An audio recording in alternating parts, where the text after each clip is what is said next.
Welcome to V3 news లక్ష్యం సమాజహితం నేను Ganesh bulletin ముందుగా హెడ్లైన్స్ చూద్దాం ఓవైపు పెట్టుబడుల కోసం ప్రయత్నం మరోవైపు పారిశ్రామికవేత్తలను బెదిరింపులు ఏపీ ప్రభుత్వంపై మండిపడ్డ టీడీపీ నేత వర్ల రామయ్య హైదరాబాద్ చేరుకున్న వివేక్ కు ఘన స్వాగతం పలికిన బీజేపీ కార్యకర్తలు తెలంగాణలో బీజేపీ బలోపేతానికి కృషి చేస్తానన్న వివేక్ వెంకటస్వామి ప్రభుత్వ పథకాల కోసం దళారులను ఆశ్రయించవద్దు ఆదిలాబాద్ జిల్లాలో కళ్యాణలక్ష్మి చెక్కుల పంపిణీలో పాల్గొన్న ఎమ్మెల్యే రాథోడ్ బాపురావు వ్యవసాయ క్షేత్రం అడవి పందుల కోసం విద్యుత్ తీగలు కామారెడ్డి జిల్లా కృష్ణాజివాడి గ్రామంలో కరెంటు షాక్ గురై తల్లి కొడుకుల మృతి ఇక డీటెయిల్స్లోకి వస్తే రాష్ట్రంలో పెట్టుబడులు పెట్టాలంటూ సీఎం జగన్ సమావేశాలు పెడుతున్నారు మరోవైపు కియా యాజమాన్యాన్ని తోలు తీస్తా మెడలు వంచుతామని వైసీపీ ఎంపీ బెదిరించారని టీడీపీ నేత వర్ల రామయ్య చెప్పారు వైసీపీ పాలన ఇలా ఉంటే ఎవరు పెట్టుబడులు పెడతారని ఆయన ప్రశ్నించారు పాలనా విధానాన్ని మార్చుకొని సీనియర్లు సలహాలు తీసుకోవాలని ఆయన సూచించారు వైఎస్ఆర్ కాంగ్రెస్ పార్టీ అధికారంలోకి రావడంతో సాక్షి ఛానల్ సాక్షి పత్రిక పంట పండింది రేపు ఫలానోడు రావటం వీటి పంట పండింది అంటాం అట్లాగా వైఎస్ఆర్ కాంగ్రెస్ పార్టీ అధికారంలోకి రావటం అంటే జగన్మోహన్ రెడ్డి గారు సీఎం అవ్వటం సాక్షి పత్రిక సాక్షి ఛానల్ పంట పండింది సాక్షిలో పనిచేసిన వాళ్ళు ఆ ఛానల్లో పనిచేసిన వాళ్ళకి అందరికీ ప్రభుత్వంలో మంచి మంచి పదవులు వస్తూ ఉన్నాయి ఎవరికి వచ్చినాయి వర్ల రామయ్య గారని మీరు అడిగితే సజ్జల రామకృష్ణారెడ్డి గారు ఆయనకి జీవో కూడా ఇచ్చినారు as advisor public affairs to government of Andhra Pradesh Sajjala Ramakrishna Reddy గారు ఈ సజ్జల రామకృష్ణారెడ్డి గారు సాక్షిలో ఎడిటోరియల్ డైరెక్టర్గా ఉండేవాడు ఆయన సాక్షి ఎడిటోరియల్ డైరెక్టర్ గవర్నమెంట్ రావడంతో హీ బికేమ్ ఎన్ అడ్వైజర్ నెలకి దాదాపు ఆయన కానీ ఆయన సిబ్బంది కానీ 10 లక్షల రూపాయల జీతం డ్రా చేస్తారు ఆయనకి ఇచ్చిన సిబ్బంది 10 లక్షల రూపాయలు జీతం డ్రా చేస్తారు 1,00,000 రూపాయలు హౌస్ రెంట్ ఇస్తారు ఆయనకి ఆయన ఫర్నిచర్ కొనటానికి 3 లక్షల రూపాయలు ఇస్తారు అవి అకౌంట్ ఫర్ చేయక్కర్లా ప్రభుత్వానికి కట్లరీ కొనటానికి అంటే స్పూన్లు ప్లేట్లు అన్నీ కొనటానికి 1,50,000 రూపాయలు ఇస్తారు నేనేమంటున్నానంటే నిన్నటిదాకా సాక్షిలో ఉద్యోగం చేసుకునే వ్యక్తి గవర్నమెంట్కి అడ్వైజర్ ఎలా అవుతాడు సరే ఈయన మేధావి తత్వం ప్రభుత్వం నడవటానికి ప్రజాహిత కార్యక్రమాలకి ప్రజలందరికీ ఉపయోగపడటం కోసం ప్రజలందరూ సంతోషంగా ఉండటం కోసం ప్రజలందరూ కూడా సుఖజీవనం చేయటం కోసం ఈయనకి పదవి ఇవ్వాలని అనుకుందాం okay next Shri GVD Krishnamohan appointed as adviser to government communications ఈయన సాక్షిలో ఉద్యోగి సాక్షిలో ఎడిటోరియల్లో పనిచేస్తాడు ఈయన బికేమ్ అడ్వైజర్ ఈయనకి 10 లక్షల రూపాయలు నెలకు వస్తాయి ఈయనకి సిబ్బంది ఈయన ఆఫీసులో పనిచేసే వాళ్ళకి ఒక వాటర్ బాటిల్ కొంటేనే నేను రోజుకి 125 రూపాయలు ఆదా చేస్తున్నానని చెప్పే ఓ జగన్మోహన్ రెడ్డి గారు ఏమిటి ఇదంతా 10 లక్షల రూపాయలేంటి అంటే సంవత్సరానికి 1,20,00,000 ఒక్కొక్కళ్ళ మీద సంవత్సరానికి 1,20,00,000 5 సంవత్సరాలకి 6 కోట్ల రూపాయలు ఈ 6 కోట్లు ఒక్కొక్కరికి 6 కోట్ల రూపాయలు ఎవరు డబ్బు ఈ ప్రజాధనం ప్రభుత్వ ధనం నీ సాక్షిలో పనిచేసే వాళ్ళకి ఎలా ఇస్తావు ఓకే మూడో వ్యక్తి ఇంకా జీవో రాలేదు వస్తుందట ఇక కేంద్ర హోంశాఖ మంత్రి అమిత్ షా సమక్షంలో బీజేపీలో చేరిన తరువాత ఢిల్లీ నుంచి హైదరాబాద్ శంషాబాద్ ఎయిర్పోర్ట్ చేరుకున్న మాజీ ఎంపీ వివేక్ వెంకటస్వామికి ఘన స్వాగతం పలికారు అభిమానులు, బీజేపీ కార్యకర్తలు. గత 2 నెలలుగా ఏ పార్టీలో చేరుతారో అనే ఊహాగానాలకు తెరతీసిన వివేక్ చివరికి బీజేపీలో చేరిన సంగతి తెలిసిందే. మరి ముఖ్యంగా నరేంద్ర మోడీ గారు గత 5 సంవత్సరాలుగా చేస్తున్న అభివృద్ధి, పేదల సంక్షేమ పథకాలు వారిని ప్రభావితం చేయడము, ఇటీవల జమ్మూ కాశ్మీర్ ఉదంతంలో నరేంద్ర మోడీ ప్రభుత్వం తీసుకున్న నిర్ణయం 370 ఆర్టికల్ రద్దు,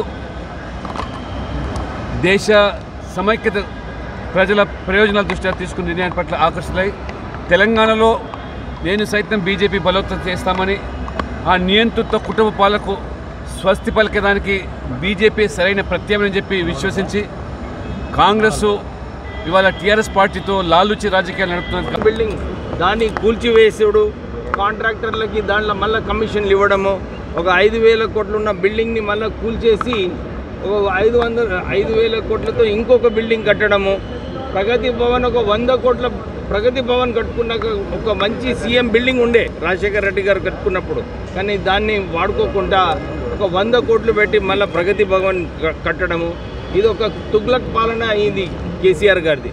దీన్ని ఎదుర్కోవటానికి, ఆపటానికి బీజేపీ గారు ఇప్పుడే లక్ష్మణ్ గారు చెప్పినట్టు నరేంద్ర మోడీ గారు ఈ దేశానికి ఒక మంచి ప్రగతి దారిలో వేసి దాన్ని ముందు తీసుకువెళ్తున్నారు. అందరం కలిసి బీజేపీని, నరేంద్ర మోడీ గారిని బలపరిచి మనం ఏదైతే నియంతృత్వ పాలన ఉందో తెలంగాణలో దాన్ని దించడానికి మనం అందరం కూడా ప్రయత్నం చేయాలని చెప్పి నేను ఈరోజు బీజేపీని జాయిన్ కావడం జరిగింది. ఇక ఆదిలాబాద్ జిల్లా కేంద్రంలోని రిమ్స్ ప్రాంగణంలో ఇండియన్ రెడ్ క్రాస్ సొసైటీ ఆధ్వర్యంలో మెగా రక్తదాన శిబిరం నిర్వహించారు. జిల్లా కలెక్టర్ దివ్య దేవరాజన్ ముఖ్య అతిథిగా పాల్గొని జ్యోతి ప్రజ్వలన చేసి కార్యక్రమాన్ని ప్రారంభించారు. ప్రపంచ ఆదివాసీ దినోత్సవ సందర్భంగా ఈ కార్యక్రమాన్ని ప్రారంభించడం చాలా ఆనందంగా ఉందని అన్నారు. జిల్లా ఎస్పీ విష్ణు ఎస్ వారియర్ మాట్లాడుతూ అత్యవసర సమయాల్లో మనం చేసే రక్తదానం ఒక నిండు ప్రాణాన్ని ఎలా కాపాడుతుందో వివరించారు. ఈ కార్యక్రమంలో ఇతర అధికారులు, జిల్లాలోని అన్ని మండలాల వాలంటీర్స్ రక్తదానం చేశారు. కొంతమంది యువకులతో రక్తదానం చేయించారు. ఈ యొక్క పుణ్యమైనటువంటి కార్యక్రమానికి వచ్చేసిన, కోఆపరేట్ చేసిన ఎస్పెషల్లీ డోనర్స్ కి నేను ధన్యవాదాలు తెలియజేస్తున్నాను. ఇది ఒక రోల్ మోడల్ గా తీసుకొని మనకి ఇక్కడ ఈ బ్లడ్ బ్యాంక్ కి డోనర్షిప్ ఆదిలాబాద్ టౌన్ నుంచి అలాగే చుట్టుపక్కల ఉన్న గ్రామాల నుంచి కూడా యూత్ అలాగే హెల్తీ అయినటువంటి ఉన్న మన సిటిజన్స్ అందరూ కోఆపరేట్ చేయాలి. ఇక్కడ మనకి చాలా రేర్ గ్రూప్స్ కి షార్టేజ్, ఎప్పుడైనా యాక్సిడెంట్స్ వస్తే మన పోలీసులో ఉంది కాబట్టి ఇమీడియట్లీ ఎమర్జెన్సీకి రెస్పాండ్ అయితే రేర్ బ్లడ్ గ్రూప్స్ కి చాలా షార్టేజ్ ఉన్నట్టు తెలుస్తుంది. సో మ్యాక్సిమం మంది మనకి బ్లడ్ డొనేట్ చేస్తే అట్లీస్ట్ వేరే ఎక్కడైనా టౌన్కి తీసుకుపోయే లోపు అంబులెన్స్లో బ్లడ్ ఇవ్వాలని, లేకపోతే వేరే ఏదైనా ట్రాన్స్పోర్టేషన్ టైంలో ఆ ఒక లైఫ్ కాపాడుకోవడానికి అది హెల్ప్ చేస్తుంది. ఇటువంటి కార్యక్రమం ఆర్గనైజ్ చేసిన ఆర్గనైజర్స్కి, ఇక్కడ వచ్చేసిన జిల్లా కలెక్టర్ మేడంకి అందరికీ ధన్యవాదాలు తెలియజేస్తూ, మన తెలంగాణ పోలీస్ తరఫు నుంచి కూడా ఎప్పుడైనా మీకు ఏదైనా రేర్ బ్లడ్ గ్రూప్ అవసరం ఉంటే మనం ఒక ఆఫీసర్లకు కూడా ఇస్తాము. రేర్ బ్లడ్ గ్రూప్ ఏదైనా అవసరం ఉంటే మనకి చెప్తే ఇమీడియట్లీ వాళ్ళని కాంటాక్ట్ చేసి అవసరమైనటువంటి జాగాల్లో పంపడం జరుగుతుందని భావిస్తూ కోరుతున్నాను. Thank you. ఇక కామారెడ్డి జిల్లా తాడ్వాయి మండల కృష్ణాజీవాడి గ్రామంలో కరెంటు షాక్ తో తల్లి కొడుకులు మృతి చెందారు. ఈ ఘటన కృష్ణాజీవాడి గ్రామంలో శనివారం చోటు చేసుకుంది. 40 సంవత్సరాల దాసరి అన్నసవ్వ కుమారుడు 23 సంవత్సరాల నరేష్ వీరు తమ చేనుల్లో మందు చల్లడానికి వెళ్లారు. అక్కడ పక్క చేనువారి తమ చేనులోకి పందులు రాకుండా కరెంటు తీగ ఏర్పాటు చేశారు. ఆ కరెంటు తీగను తాకడంతో దానికి కరెంటు సరఫరా ఉండడంతో దాసరి అనుసవ్వ కుమారుడు ఇద్దరూ అక్కడికక్కడే మృతి చెందారు.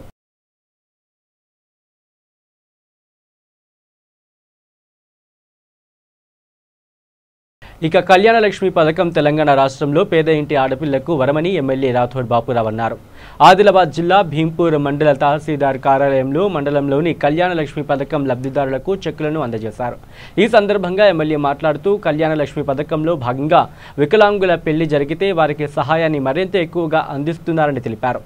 ఈ పథకంలో ఆర్థిక సహాయాన్ని పొందేందుకు దళారులను ఆశ్రయించవద్దని, నేరుగా ఆన్లైన్లో దరఖాస్తు చేసుకోవాలని అన్నారు.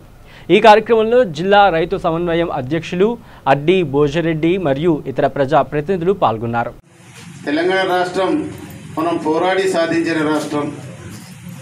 ఆ రోజు 14 సంవత్సరం ఉద్యమించి తెచ్చిన రాష్ట్రం. ఎందరో విద్యార్థులు ఆత్మహత్య చేసుకున్న తర్వాత వచ్చిన రాష్ట్రం. మరి మనమందరం ఆ రోజు ఈ రాష్ట్రం కోసం నానా విధాల కష్టాలు పడ్డాం, తంటాలు పడ్డాం, జైలుకి వెళ్ళాం, లాఠీ దెబ్బలు తిన్నాం. ఇవన్నీ వట్టిగా రాలే తెలంగాణ రాష్ట్రం. అందుకే ముఖ్యమంత్రి కేసీఆర్ గారికి మన తెలంగాణ ప్రజల యొక్క కష్టాలు తెలుసు, బాధలు తెలుసు. ఇక కడప జిల్లాలోని రాజంపేట నియోజకవర్గం పరిధిలోని కబీర్దాస్ కోన సమీపంలో ఉన్న అటవీ శాఖ ఫారెస్ట్ గేటు రాత్రి 9 గంటలకు మూసివేయడంతో అవస్థలు పడుతున్నారు సమీపంలో ఉన్న గ్రామాల ప్రజలు. గత ప్రభుత్వంలో ఈ విషయానికి మాజీ సీఎం చంద్రబాబు నాయుడు దృష్టికి తీసుకుపోయారు, కానీ ఫలితం లేదు. ఫారెస్ట్ గేటు వల్ల ఎన్నో ఇబ్బందులను ఎదుర్కొంటున్నామని అక్కడ ఉన్నటువంటి స్థానికులు ఆవేదన వ్యక్తం చేశారు. ఇప్పటికైనా ప్రభుత్వం అధికారులు స్పందించి తమ సమస్యలు పరిష్కరించాలని కోరుతున్నారు. మా ఊరు వన్స్ అపాన్ ఎ టైం ఇది రాజధానిగా ఉండింది, జిల్లా హెడ్ క్వార్టర్గా ఉండింది. అటువంటిది ఇది తాలూకా ఉండింది. ఈ తాలూకా కింద గోపవరం మండలం కానించి ఈ ఇదికు రాజంపేట వరకు ఇది సుమారుగా పెద్ద తాలూకా ఇది. అటువంటిది మండలం అయిపోయినాక ఇది క్షీణించిపోయింది. అటువంటప్పుడు ఇప్పుడు ఇది కొంచెము బాగా ఏదో సిద్ధవటం పెట్టి ఆనాడు రాజశేఖర రెడ్డి గారు కట్టించినారు కాబట్టి దానివల్ల కొంచెం బాగా అవుతుందిలే అని మేము అందరం ఊరంతా అనుకొని ఉన్నాము. మళ్ళా కొన్నాళ్లకు కోట ద్వారా ఇండ్లు కట్టకూడదని చెప్పి కోట వాళ్ళు కూడా కొన్నాళ్ళు అబ్జెక్షన్ చేసి అట్లా కూడా ఈ ఊరిని నాశనం చేసినారు. తర్వాత ఇంక సరేలే అని చెప్పి కోట వాళ్ళ దగ్గర పర్మిషన్ తీసుకుని మీరు ఇండ్లు కట్టుకోవచ్చు అని చెప్పిన రోజుల్లో మళ్ళీ ఇది మా ఊరికి శనివో మళ్ళీ దీనికి ఏమన్నా గ్రహణం పట్టిందో లేకపోతే దీనికి ఏమన్నా నాశనం అయిపోవడానికి వచ్చిందో మాకు ఎలాంటిది అర్థం కావడంలే. సిద్ధవటం ఫారెస్ట్ గేట్ వాళ్ళు ఈ జంతు సంరక్షణ కోసము మన కిరణ్ కుమార్ రెడ్డి గారి హయాంలో దానికి మూత వేపించినారు. ఈ కిరణ్ కుమార్ రెడ్డి గారి హయాంలో ఆ ఫారెస్ట్ గేట్ పడబట్టి అట్లూరు మండలం వారు బద్వేలు నుంచి వచ్చేవాళ్ళు సిద్ధవటం వాళ్లకు చాలా ఇబ్బందులు ఉన్నాయి. ఇది ఎప్పుడన్నా పెళ్ళిళ్ళకి కానీ ఏదన్నా అంబులెన్స్ వచ్చినా కూడా ఏదన్నా ప్రాణాపాయం కలిగినా కూడా ఎవరే కానీ గేట్ ఎత్తడం లేదు. ఏమి ఉంది సార్, నేను హైదరాబాద్ పోయింటే హైదరాబాద్ పోయి సిద్ధోటం కడప దిగితే కడప బస్సులు లేక ఆ చీటీగలతోనే దోమలతోనే కనిపించుకుంటా ఆర్టీసీ బస్టాండ్లోనే ఉన్నాను. ఏం చేయాలా, ఈ ఫారెస్ట్ ఏరియా వలన ఒక్క బస్సు కూడా రాలేదు. రాక మేము చాలా అవస్థ పడినాం. ఈగలు కనిపించుకుంటా ఇంత సచ్చినాము. నేను రైతు అధ్యక్షుని అయినది ఏమన్నా ఉండదా? రైతులకు ఇబ్బందిగా ఉంది, ప్రజలకు ఇబ్బందిగా ఉంది, అంటకు ఇబ్బందికరంగా ఉండాలి. ఇక రంగారెడ్డి జిల్లా యాచారం మండలం తాడిపత్రి గ్రామంలో చిరుత సంచారంతో గ్రామస్తులు భయభ్రాంతులకు గురవుతున్నారు. గ్రామ సమీపంలోని బండారి కిష్టయ్య వ్యవసాయం పొలం వద్ద 2 లేగదూడలపై చిరుత దాడి చేసింది. దీంతో గ్రామస్తులు ఒక్కసారిగా ఉలిక్కి పడ్డారు. ఫారెస్ట్ అధికారులు వెంటనే స్పందించి చిరుతను పట్టుకోవాలని విజ్ఞప్తి చేస్తున్నారు ఇక్కడి ప్రజలు. ఈ తెలంగాణ వచ్చింది, ఈ పులిని ఇక్కడికి వచ్చి పులిని చూసింది, ఈ దూడం పట్టుకున్నది. మేము అక్కడికి వెళ్ళి ఎట్లా పారిపోయినాం. ఇక చూసినా పొద్దుగాల చూడలేదు మేము, నైట్ పూటనే వచ్చింది. ఎప్పుడు వచ్చి పట్టిందో ఏమి తెలియదు. పొద్దుగాల మీరు వచ్చి వరకు చూసినాం, చూసే వరకు చచ్చిపోయింది. ఇటువంటి సంఘటనలు కూడా మనం పరిశీలన తీసుకుంటే కడతాల, అమ్మన్గల్లు, ముదివేను, సరికొండ, మేడిపల్లి, కొత్తపల్లి, అన్ని ఎక్కువపల్లి ఇటువంటి ప్రాంతాలన్నిటిపైన పులి అనేది సంచరిస్తూనే ఉంది. ఫారెస్ట్ అనుకూలంగా ఉంది కాబట్టి దాని పర్యావరణాన్ని పరిరక్షిస్తూనే ఈ పులిని కూడా కొద్దిగా రైతు పొలాలకు రైతులను భయభ్రాంతులకు గురి చేస్తుంది. కాబట్టి వాటిపైన కూడా ఫారెస్ట్ అధికారులు చర్యలు తీసుకుంటారు. కానీ ఇంకా తొందరగా చర్యలు తీసుకుని దాన్ని తప్పనిసరిగా బోన్లో ఎక్కించేటట్టు జూకు వెళ్ళిపోయేటట్టు చేయాలని అధికారులకు విన్నవిస్తున్నాం. ఇక సంగారెడ్డి జిల్లా జహీరాబాద్ పట్టణంలో శాంతినగర్ కాలనీలో కాటన్ సర్చ్ నిర్వహించారు పోలీసులు. ఆ కాటన్ సర్చ్లో సరైన ధృవపత్రాలు లేని 43 బైక్లు, 6 ఆటోలు మరియు ఒక ఓమ్నీ కార్ అదుపులోకి తీసుకున్నారు. ఈ సందర్భంగా ఎస్పీ చంద్రశేఖరరావు మాట్లాడుతూ ఎవరిపైనైనా అనుమానం ఉంటే వెంటనే 100కు కాల్ చేయాలని కోరారు. అయితే ఈ ఆర్డినెన్స్ సర్చ్లో భాగంగా ప్రతి ఇంటింటికి వెళ్ళి చెక్ చేయడం జరిగింది. ఎవరైనా స్థానికేతరులు ఎవరైనా ఉన్నారా సరే వారి గురించి వివరాలు, అక్కడున్న వాహనాల గురించి అన్నీ చెక్ చేయడం జరిగింది. చెక్ చేసి ఇప్పుడు ఒక 34 మోటార్ సైకిల్స్, ఒక 4 ఆటోలు సీజ్ చేయడం జరిగింది. అయితే వాటి డాక్యుమెంట్స్ మళ్ళీ వెరిఫై చేసి మళ్ళీ ఫర్దర్ చర్య తీసుకుంటాం మేము. అయితే ఆర్డినెన్స్ సెర్చ్ చేయడంలో ముఖ్య ఉద్దేశం ఏమిటంటే స్థానికులను అప్రమత్తం చేసి ఎవరైనా స్థానికేతరులు ఎవరైనా వచ్చినా సరే షెల్టర్ తీసుకుని నేరాలకు పాల్పడకుండా నిఘా ఉంచడం కొరకే మేము ఈ కార్డినెన్స్ సెట్ చేస్తున్నాం. కాలనీ స్థానికులతో కూడా మాట్లాడడం జరిగింది. మాట్లాడి వారు ఏ విధంగా ఉండాలి, ఏ విధంగా అప్రమత్తంగా ఉండాలి, ముఖ్యంగా ఇది సరిహద్దు ప్రాంతం కాబట్టి వేరే రాష్ట్రం నుంచి నేరస్తులు వచ్చి ఇక్కడ షెల్టర్ తీసుకునే అవకాశం ఉందని చెప్పడం జరిగింది. చెప్పి వాళ్ళు ఎప్పుడు మాకు ఏదన్నా అనుమానం ఉన్నా సరే, ఎట్లాంటి సంఘటన జరిగినా సరే ఇమ్మీడియట్గా పోలీస్ స్టేషన్కి ఇన్ఫార్మ్ చేయాల్సిందిగా కోరడం జరిగింది. ఈ కార్డినెన్స్ సెర్చ్ జిల్లా వ్యాప్తంగా కూడా చేస్తున్నాము. చేసి ఈ నేరాలు నిరోధించడానికి స్థానికుల సహకారం కొరకు ఈ కార్డినెన్స్ సెర్చ్ కంటిన్యూ చేస్తాము. ఈ వాహనాలను కూడా మేము ముఖ్యంగా ఈ జిల్లాలో కావచ్చు, జైరాబాద్లో వాహనాలు చెక్ చేసినప్పుడు మాకు ఇప్పుడు మా దగ్గర టీఎస్ కాప్ అనే ఒక యాప్ ఉంది. స్పాట్లోనే ఆ వెహికల్ నిజంగా నంబర్ ప్లేట్ కరెక్ట్ ఉందా లేదా, యజమాని పేరు అవన్నీ మాకు టీఎస్ కాప్ అనే యాప్ ద్వారా తెలుసుకోవచ్చు. ఆ యాప్ను ఉపయోగించి ఈ నంబర్ ప్లేట్స్ ఇవన్నీ సరిగా వాహన డాక్యుమెంట్స్ సరిగా లేకున్నా కూడా మేము ఇమ్మీడియట్ స్పాట్లోనే చెక్ చేసి ఇమ్మీడియట్ యాక్షన్ తీసుకుంటున్నాం. ఈ వాహనాల తనిఖీ కూడా మేము మామూలు చేస్తాం. ఇక కర్నూలు జిల్లాలో ఘరానా దొంగను పోలీసులు అరెస్టు చేశారు. వరుస చోరీలతో హడలెత్తిస్తున్న నిందితుడిని పోలీసులు చాకచక్యంగా పట్టుకుని 8 లక్షల విలువ చేసే బంగారు ఆభరణాలను స్వాధీనం చేసుకున్నారు. గత 9 ఏళ్లుగా ఇంట్లో ఎవరూ లేని సమయంలో చోరీలు చేస్తూ పోలీసులకు సవాల్ విసిరాడు. దీంతో పోలీసులు గట్టి నిఘాతో పట్టుకుని ఓ ద్విచక్ర వాహనాన్ని కూడా స్వాధీనం చేసుకున్నట్లు పోలీసులు తెలిపారు. కర్నూలు రూరల్ ఇన్స్పెక్టర్ పవన్ కిషోర్ వాళ్ళ ఎస్ఐలు శంకరయ్య, ఓర్వకల్ ఎస్ఐ సుధాకర్ రెడ్డి వీళ్ళ స్పెషల్ టీం ఫామ్ చేసి దీంట్లో ఎఫర్ట్స్ పెట్టడం జరిగింది. ఇందులో ఈ బోయే పెద్దయ్య, తండ్రి పేరు వెంకటేశ్వర్లు, 35 సంవత్సరాలు, ఈయనది చిన్నటేకూరు గ్రామం. ఈయన్ని ఈరోజు అరెస్టు చేసి ఈయన దగ్గర నుంచి 38 తులాల బంగారు ఆభరణములు, 1 లక్ష రూపాయలు క్యాషు, ఒక మోటార్ సైకిల్ స్వాధీనం చేసుకోవడం జరిగింది. ఈ 2011 నుంచి కూడా ఇతను అఫెన్సులు చేస్తూ వచ్చినా ఎక్కడ కూడా ఇతను పట్టుబడిన సందర్భం లేదు. దీంట్లో రూరల్ సిఐ గారు వాళ్ళ సిబ్బంది అందరూ చేసిన ఎఫర్ట్స్ వల్ల ఇతన్ని పట్టుకోవడము, ఈ 8 కేసుల్లో కూడా ప్రాపర్టీ ఇంటాక్ట్గా దీంట్లో రికవరీ కావడం మంచి ఎఫర్ట్స్ వల్ల ఇది చేయగలిగారు. ఇక నెల్లూరు జిల్లా కావలిలో 2 బైక్లు ఢీకొని 2 వ్యక్తులు మృతి చెందారు. ఏబు గురువయ్య మృతి చెందగా మరో 2కి గాయాలయ్యాయి. దీంతో వారిని వెంటనే ప్రాంతీయ వైద్యశాలకు తరలించారు. ప్రకాశం జిల్లా అద్దంకి మండలం చిన్న కొత్తపల్లికి చెందిన గురువయ్య, వెంకటరెడ్డి మరో వ్యక్తి బైక్పై వెళుతున్న సమయంలో వాహనాలు ఎదురెదురుగా వచ్చి ఢీకొనడంతో ప్రమాదం జరిగింది. దీంతో ఏబు అక్కడికక్కడే మృతి చెందగా గురువయ్య ఆసుపత్రిలో చికిత్స పొందుతూ మృతి చెందాడు. ఇక హైదరాబాద్ సుందరయ్య విజ్ఞాన కేంద్రంలో ఆర్టీఏ చట్టానికి తూట్లు, ప్రభుత్వాల పాత్ర అనే అంశంపై సమావేశం నిర్వహించారు. ఈ కార్యక్రమానికి మాజీ కేంద్ర సమాచార కమిషనర్ మాడభూషి శ్రీధర్ పాల్గొని ప్రసంగించారు. ఈ సమావేశంలో పలువురు సందేహాలను మాడభూషి శ్రీధర్ వివరణ ఇచ్చారు. సిపిఓ ముఖ్య ప్రణాళిక అధికారి సిపిఓ ఆఫ్ డిస్ట్రిక్ట్ చెప్పాలి 2000 రూపాయలు కడితే చాలంటే 2000 కట్టేశాను. కట్టేసిన తర్వాత అందరికీ ఎంపీడీఓలకు పంపారు. మళ్ళీ 6-3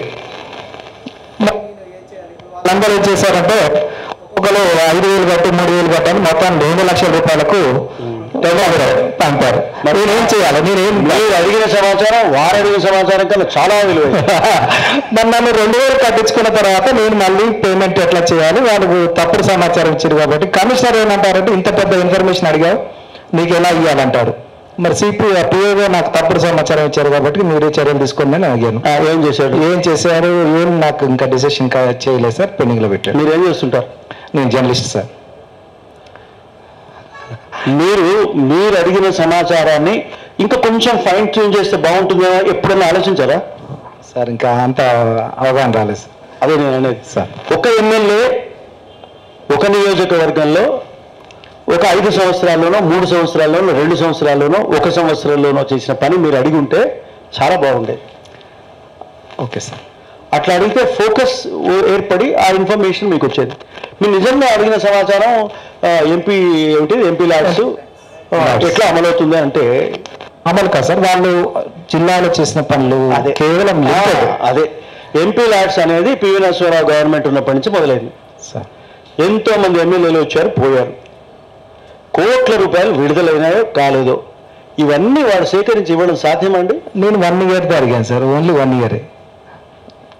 1 year అయినా ఎంతమంది అడిగారు? జిల్లాలో జరిగినవి. జిల్లాలో ఎంతమంది ఎమ్మెల్యేలు ఉంటారు? 12 మంది ఉన్నారు. 12 దగ్గర 60 కోట్లు కదా సార్. ఇంకా మీ ఇష్టం, నేను చెప్పాను.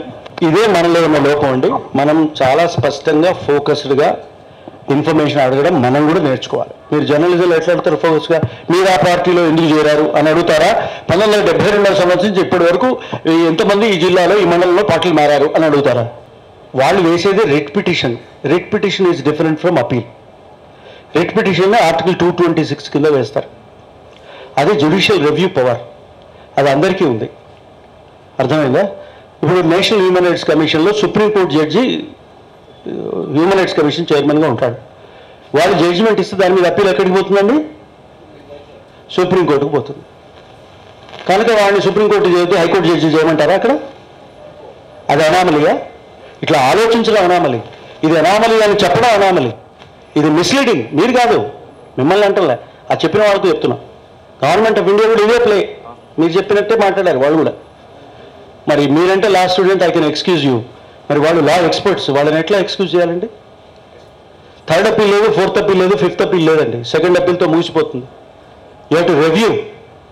ఆ రివ్యూ పవర్ని వీళ్ళు 3rd అప్పీల్గా మార్చేశారు. ఇది అన్యాయం. తర్వాత మీకు ఇంకో మాట, కూర్చోండి మీరు, ఇంకా మీరు అడిగిన ప్రశ్నకి మంచి సమాధానం చెప్తా. ఇంకా సుప్రీంకోర్టుకి మీ జడ్జీలు ఎంతమంది ఆస్తుల చిట్టా చెప్పారు అని చెప్పాలి అని 1997లో వచ్చిన ఒక తీర్మానం ప్రకారము ఎంతమంది ఆస్తుల చిట్టా చెప్పారు, ఎంతమంది చెప్పలేదు, నెంబర్ చెప్పన్నాడు. ఆస్తుల చిట్టా చెప్తాను అడగలే ఒక ఆయన ఆర్టీఐ కింద అడిగితే ఇది ప్రైవేట్ ఇన్ఫర్మేషను, ఇది ప్రివిలేజ్డ్ ఇన్ఫర్మేషను, ఇది జ్యుడిషియల్ ఇండిపెండెన్స్ దెబ్బతీస్తుందని ఇవ్వలే. ఇవ్వకపోతే 2nd అప్పీల్ సెంట్రల్ ఇన్ఫర్మేషన్ కమిషన్కి వస్తే, నేను కాదు నా మిత్రులు, ఆయన నువ్వు ఇన్ఫర్మేషన్ ఇచ్చి తీరాలని ఆయన సుప్రీంకోర్టుకు అడ్వైజ్ చేశాడు. మరి సుప్రీంకోర్టు కార్యాలయానికి ఇన్ఫర్మేషన్ ఇవ్వమని ఆదేశం జారీ చేసే అధికారి ఏ హోదాలో ఉండాలండి?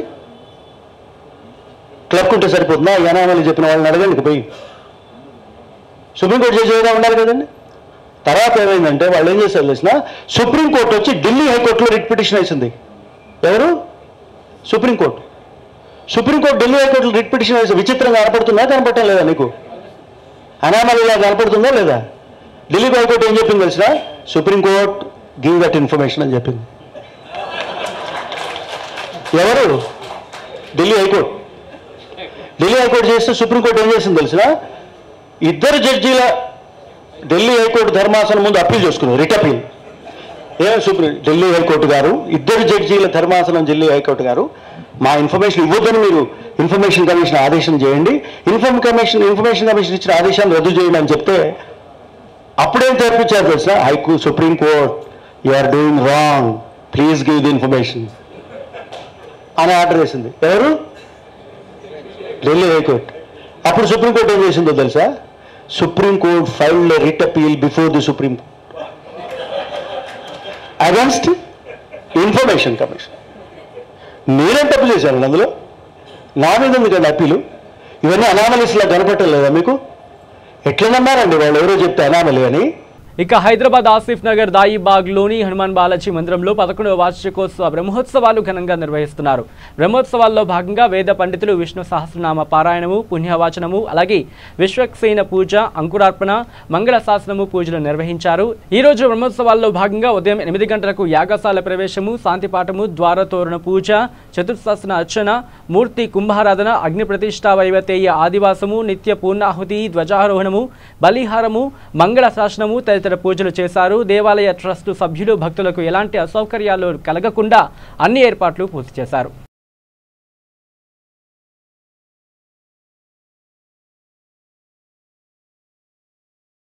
ఇక బులెటిన్ ముగించే ముందు హెడ్లైన్స్ మరోసారి చూద్దాం. ఓవైపు పెట్టుబడుల కోసం ప్రయత్నం, మరోవైపు పారిశ్రామికవేత్తలను బెదిరింపులు. ఏపీ ప్రభుత్వంపై మండిపడ్డ టీడీపీ నేత వర్ల రామయ్య. హైదరాబాద్ చేరుకున్న వివేక్ కు ఘన స్వాగతం పలికిన బీజేపీ కార్యకర్తలు. తెలంగాణలో బీజేపీ బలోపేతానికి కృషి చేస్తానన్న వివేక్ వెంకటస్వామి. ప్రభుత్వ పథకాల కోసం దళారులను ఆశ్రయించవద్దు. ఆదిలాబాద్ జిల్లాలో కళ్యాణలక్ష్మి చెక్కుల పంపిణీలో పాల్గొన్న ఎమ్మెల్యే రాథోడ్ బాపురావు. వ్యవసాయ క్షేత్రం అడవి పందుల కోసం విద్యుత్ తీగలు. కామారెడ్డి జిల్లా కృష్ణాజివాడి గ్రామంలో కరెంటు షాకు గురై తల్లి కొడుకుల మృతి. ఇవి bulletin updates. Keep watching V3 news. లక్ష్యం సమాజహితం.